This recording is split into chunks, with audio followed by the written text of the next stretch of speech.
Fajami'ul a'yani, maka semua benda, min iqarin, baik yang berupa barang-barang yang tidak bergerak. Iqar itu barang-barang yang tidak bergerak, seperti tanah, rumah, dan yang lainnya. Wa hayawanin, hewan, kecuali beberapa hewan yang terlarang untuk ditransaksikan, seperti anjing, babi, dan yang lainnya. Wa asasin, perabot. Wa ghairiha, dan yang lainnya. Yajuzu iqa'ul uqudi 'alaiha, boleh untuk diperjualbelikan, boleh untuk ditransaksikan. Idza tammat syurutul bai', apabila syarat-syarat sah sebuah transaksi jual beli terpenuhi.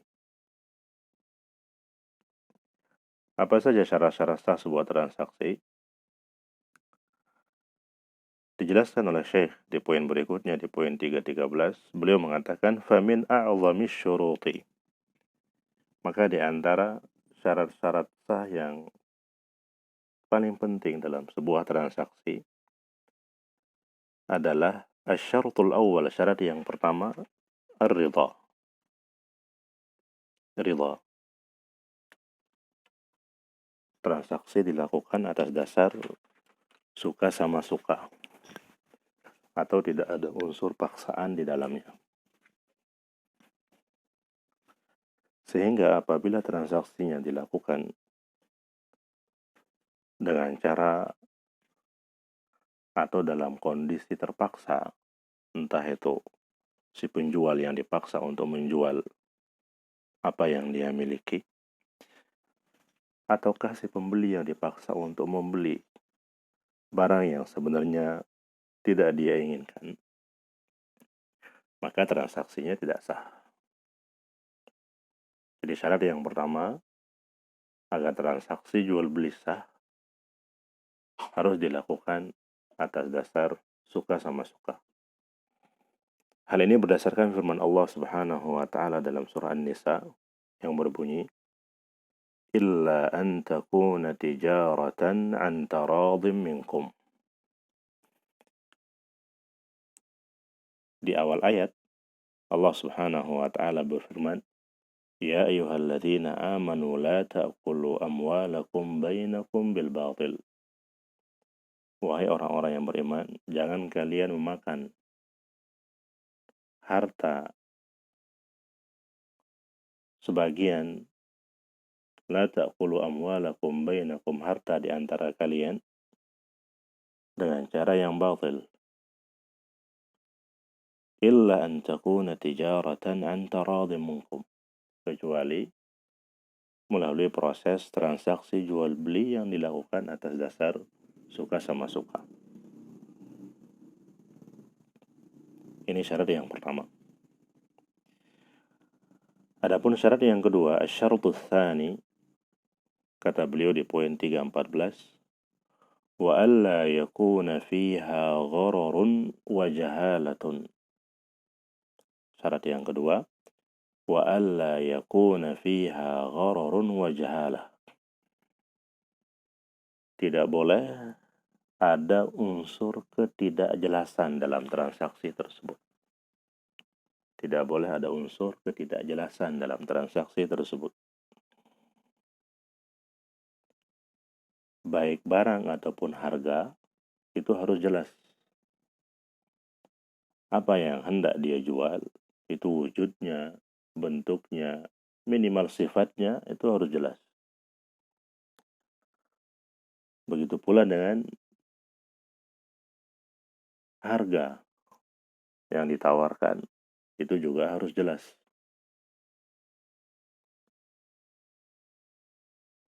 Apabila salah satu dari al-ma'qud alaihi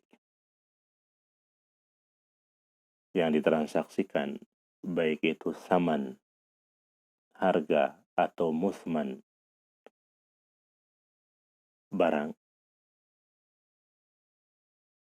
mengandung unsur gharar atau jahalah, mengandung unsur ketidakjelasan, maka transaksi jual belinya tidak sah. Lianna an-nabiyya sallallahu alaihi wasallam naha an bai'il gharar.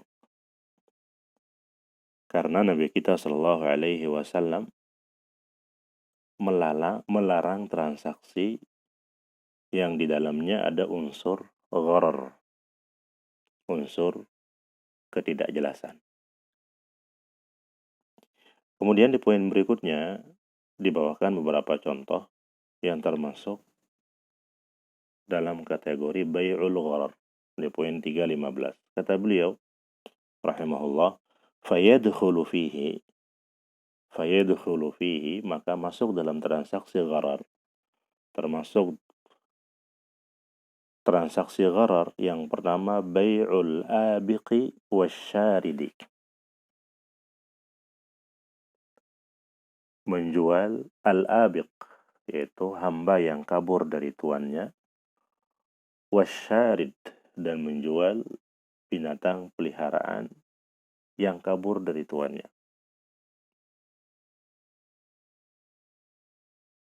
Ini jelas mengandung unsur ketidakjelasan.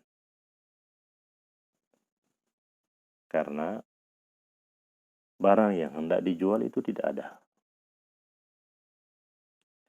Kemudian contoh yang kedua dari contoh bai'ul gharar adalah wa ay yaqula bi'tuka ihda sil'atain.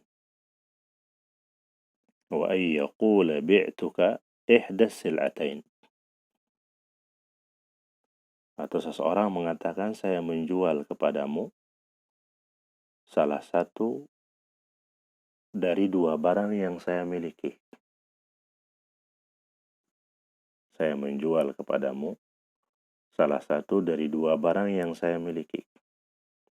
Dia memiliki dua barang yang berbeda, yang tentu juga memiliki harga yang berbeda.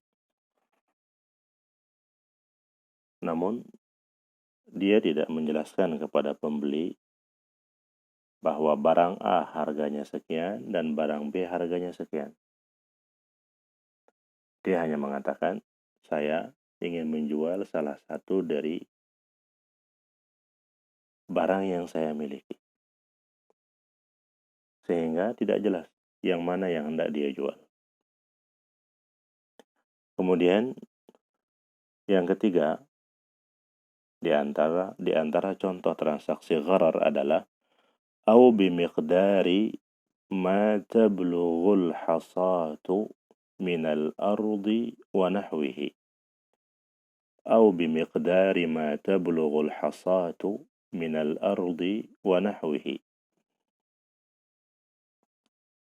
Atau seorang penjual mengatakan, saya menjual tanah dengan harga sekian,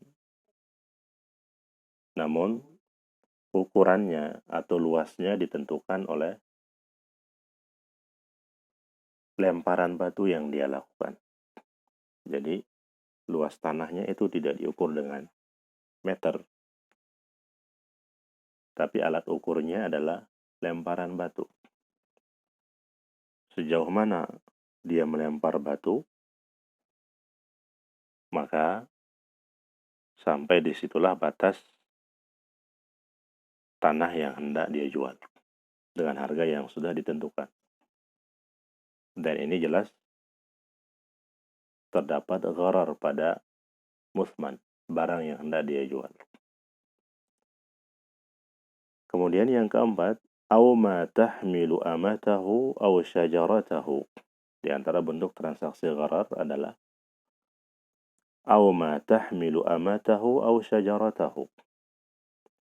Menjual budak yang masih berbentuk janin, yang masih ada dalam kandungan budak wanita. Au syajaratahu, atau menjual buah-buahan yang belum muncul, yang belum nampak.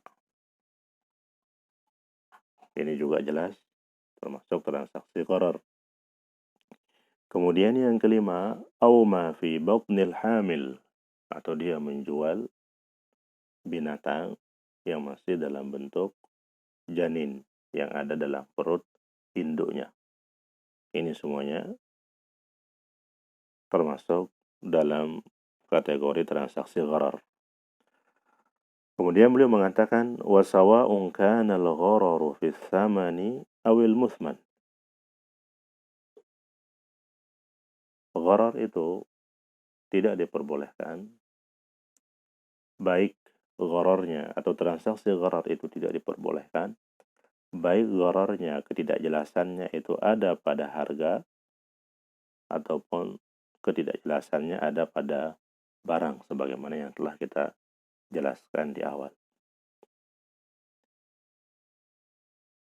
Cukup untuk hari ini, semoga bisa dipahami. Pekan depan insya Allah kita lanjutkan ke syarat yang ketiga. Semoga bermanfaat untuk diri saya pribadi dan juga untuk antum sekalian. Wassallallahu ala nabiyyina Muhammad wa ala alihi wa sahbihi ajma'in. Walhamdulillahi rabbil alamin. Wassalamualaikum warahmatullahi wabarakatuh.